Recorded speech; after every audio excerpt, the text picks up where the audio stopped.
Well, Susan, thanks once again for your continued support of all the organizations that we support with HRAR, especially this year through our Chili Cook-Off supporting our community place. We're really excited about what kind of difference we're going to be able to make through that organization. Well, Eric, thank you so much for hosting this Chili Cook-Off to benefit our community place. That's a great organization to support. Yeah, they identify themselves as a place of restoration and hope. And we're really excited about the many services they have of job readiness and transitional housing, case management.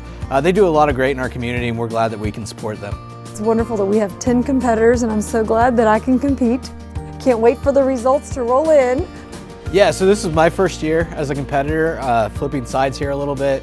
You know, it's always good to see the different styles, whether it's super spicy or I brought my Midwest chili that no one was used to with spaghetti noodles. And all of them are so good and so unique. You can't get tired of going table to table to test the chili. Yeah, you always leave so full, but it's a great time.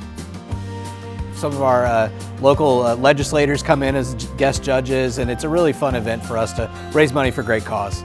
It really is. It's so fun to see everybody here socializing, mingling, and it's a great way to get a free meal. So there's 2 ways to win, and that's awesome. Yeah, so we have our celebrity judges that we talked about a little bit. You know, they have a blind taste testing, and so the winner of that is one side, and then we also have those who raise the most money by their tastings. So your favorite chili, that's where the dollars go in their jar, and whoever raises the most at the end, they win that division. That is awesome. What a great way to raise money. It is. These networking events really offer the opportunity to build relationships. Those relationships help facilitate deals, and it just makes the Valley a better place to continue to work and live. Absolutely. Well, once again, Susan, thanks so much for supporting the event and all the organizations we support. I'm going to head back in and get some chili. Sounds good. I'm right with you.